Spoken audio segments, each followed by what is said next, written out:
കായംകുളത്ത് ഉയരപ്പാത വേണമെന്നത് ജനകീയ ആവശ്യമാണെന്നും ഈ കാര്യം കേന്ദ്രമന്ത്രി നിതിൻ ഗഡ്കരിയുടെ ശ്രദ്ധയിൽപ്പെടുത്തിയിട്ടുണ്ടെന്നും അനുകൂല തീരുമാനം ഉണ്ടാകുമെന്നും ബിജെപി ദേശീയ നിർവാഹക സമിതി അംഗം പി.കെ. കൃഷ്ണദാസ് പറഞ്ഞു. ദേശീയപാത വിഷയത്തെ സങ്കീർണമാക്കിയത് തദ്ദേശ സ്വയംഭരണ സ്ഥാപനങ്ങളും എം.എൽ.എയും എം.പിമാരുമാണെന്നും കൃഷ്ണദാസ് പറഞ്ഞു.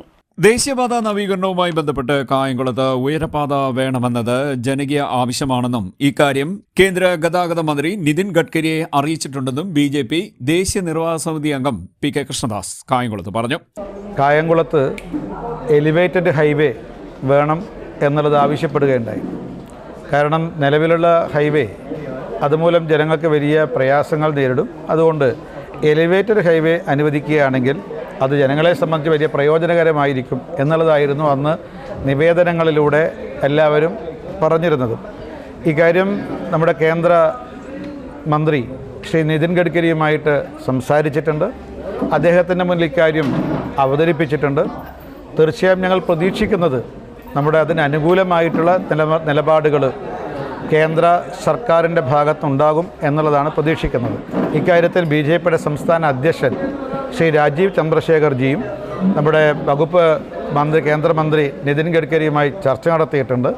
അദ്ദേഹത്തിൻ്റെ നേതൃത്വത്തിലുള്ള പ്രതിനിധി സംഘം കേവലം കായംകുളത്ത് മാത്രമല്ല, അവ കരുനാഗപ്പള്ളിയിലും ഓച്ചിറയിലും അതുപോലെ തന്നെ നമ്മുടെ മറ്റ് ചില സ്ഥലങ്ങളിലും ഇതേ ആവശ്യങ്ങൾ വേണമെന്ന് നാട്ടിലെ ജനങ്ങളുടെ ആവശ്യം ഈ ബഹുമാനപ്പെട്ട കേന്ദ്രമന്ത്രിയുടെ മുന്നിൽ അവതരിപ്പിച്ചിട്ടുണ്ട്. ഇതെല്ലാം കായംകുളം ഉൾപ്പെടെ മറ്റു സ്ഥലങ്ങളിലും ഈ എലിവേറ്റഡ് ഹൈവേ അത് നടപ്പാക്കാൻ സാധിക്കും എന്നുള്ളതാണ് ഞങ്ങൾ പ്രതീക്ഷിക്കുന്നത്.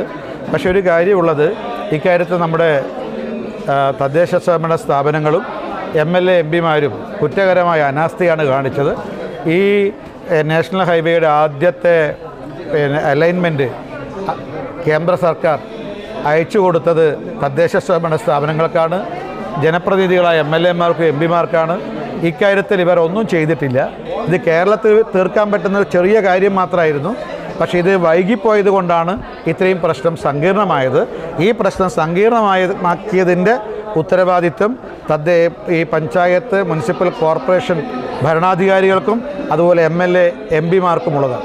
ഒരുപാട് സാങ്കേതിക പ്രശ്നങ്ങൾ ഇക്കാര്യത്തിലുണ്ട്. ഒരു എലിവേറ്റഡ് ഹൈവേ ഈ ഒരു അവസരത്തിൽ നിർമ്മിക്കുക എന്നുള്ളതിന് ഒരുപാട് സാങ്കേതിക പ്രയാസങ്ങൾ. എന്നാലും ജനങ്ങളുടെ ആവശ്യങ്ങൾക്ക് മുൻഗണന കൊടുക്കുന്ന ഒരു ഗവൺമെൻറ്റാണ് കേന്ദ്രം ഭരിക്കുന്നത് എന്നുള്ളത് കൊണ്ടാണ് ഞങ്ങൾക്ക് ശുഭപ്രതീക്ഷയുള്ളത്. അനുകൂല തീരുമാനം ഇക്കാര്യത്തിൽ ഉണ്ടാകുമെന്ന് തന്നെയാണ് പ്രതീക്ഷിക്കുന്നത്. ബി.ജെ.പി. സംസ്ഥാന അധ്യക്ഷനും ഈ വിഷയത്തിൽ ഇടപെട്ടിട്ടുണ്ട്. ഉയരപാതയുമായി ബന്ധപ്പെട്ട പ്രശ്നത്തെ സങ്കീർണമാക്കിയത് തദ്ദേശ സ്വയംഭരണ സ്ഥാപനങ്ങളും എം.എൽ.എയും എം.പിയും ഒക്കെയാണെന്നും അദ്ദേഹം പറഞ്ഞു. ഉയരപാതയുമായി ബന്ധപ്പെട്ട് സാങ്കേതിക പ്രശ്നങ്ങൾ ഉണ്ട്, അത് പരിഹരിക്കപ്പെടുമെന്നാണ് പ്രതീക്ഷിക്കുന്നതെന്നും അദ്ദേഹം പറഞ്ഞു. CDNet news, Kayamkulam.